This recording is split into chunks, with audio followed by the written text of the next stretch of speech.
Bem, deixa eu trazer uma outra notícia, porque o governo articulou uma força-tarefa para impedir o indiciamento de Lulinha e de outros aliados nesse pedido do relatório final da CPMI do INSS.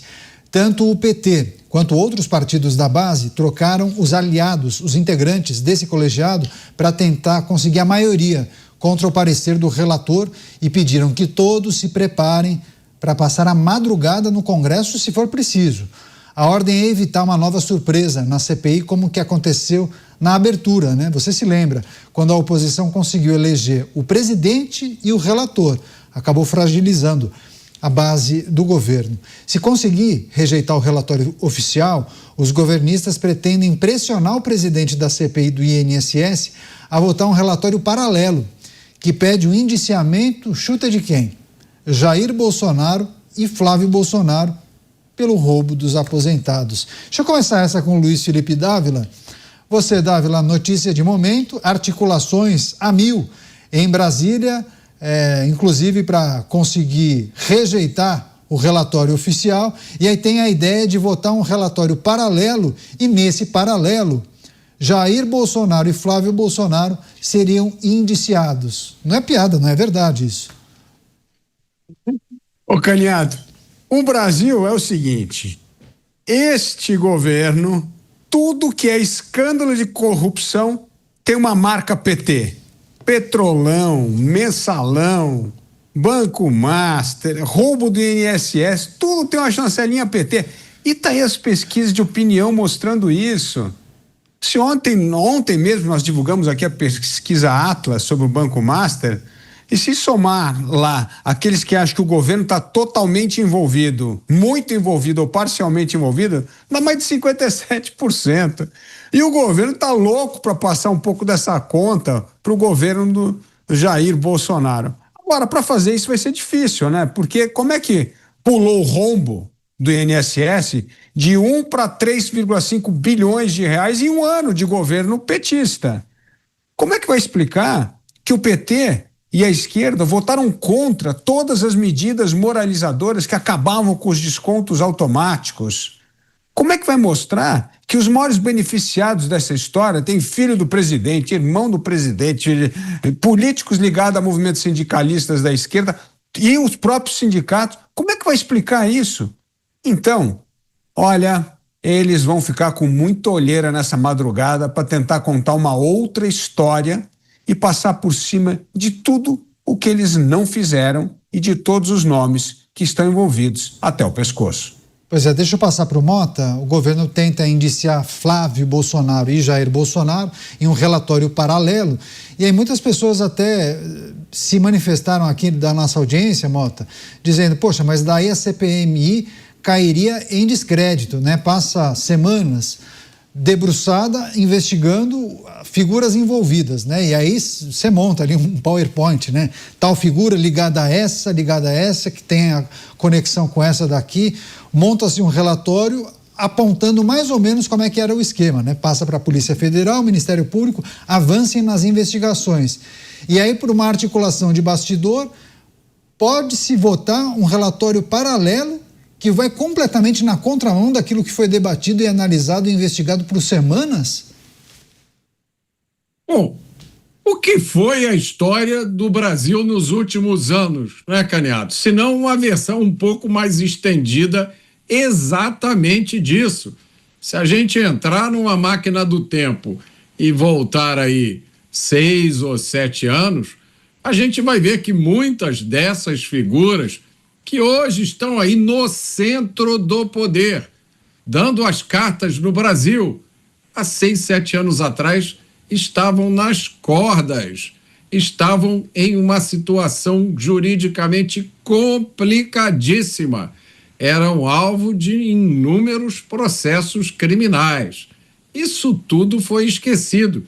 Em alguns casos, os fatos foram virados do avesso. Então, por que isso não aconteceria de novo?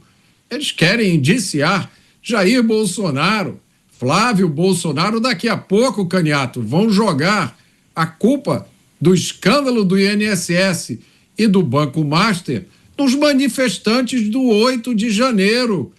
a partir do momento em que esse país aceitou como normal coisas completamente absurdas, abriu-se uma porta para essa realidade paralela.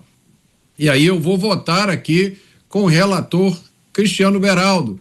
Eu não vejo muita maneira de mudar isso, a não ser começando tudo do zero com uma nova Constituição. Pois é, deixa eu passar então para o Cristiano Beraldo, já que o Mota levantou a bola, eu vou passar para o Beraldo cortar, analisar também essa informação que chegou há pouco à redação da Jovem Pan. E aí muitos concordam com você quando colocam em xeque toda a energia que foi gasta nessa CPMI do INSS e agora a possibilidade de produzirem um relatório paralelo que vai colocar ali no bojo pessoas que aparentemente nem apareciam na investigação feita nos últimos tempos. Parece quase uma anedota, mas não é. Neto, nós, a população brasileira, nós somos otários, nós somos idiotas. Nós não temos o direito de ter esperança. Nós temos que nos conformar. Porque, veja só essa situação. O filho do presidente foi tirar férias em hotel de luxo na Finlândia, ou sei lá onde, pago pelo careca do INSS. O filho do presidente viajou para a Europa, sei lá quantas vezes, na companhia do careca do INSS.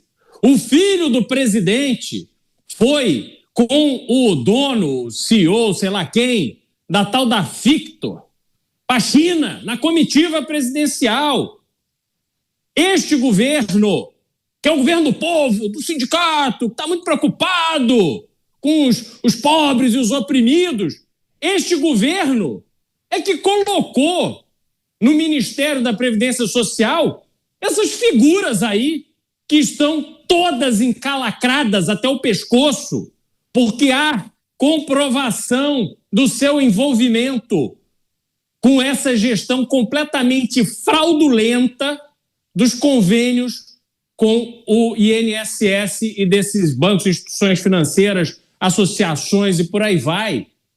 Então o escândalo está aí para todo mundo ver. Aí vem os apoiadores do governo, essa turma que está no Congresso Nacional para dar apoio ao governo que produziu isso que está aí, o presidente da República que recebeu o senhor Daniel Worcaro dentro do Palácio do Planalto, fora da agenda, o ministro da Justiça do governo que prestava consultoria para o senhor Daniel Worcaro, o amigo do peito da vida inteira, que já ocupou inúmeras posições de protagonismo nos governos do Partido dos Trabalhadores, que teve articulação do presidente para indicá-lo para a presidência da Vale do Rio Doce, ganhava R$1 milhão por mês do senhor Daniel Worcaro para articular dentro do Palácio do Planalto. Então, Caniato, eles só podem estar de brincadeira. Eles olham para nós e nos enxergam como palhaço que somos, de termos que ouvir esse tipo de manifestação e saber que no final do mês somos nós que bancamos os salários, os penduricalhos e os benefícios dessa turma.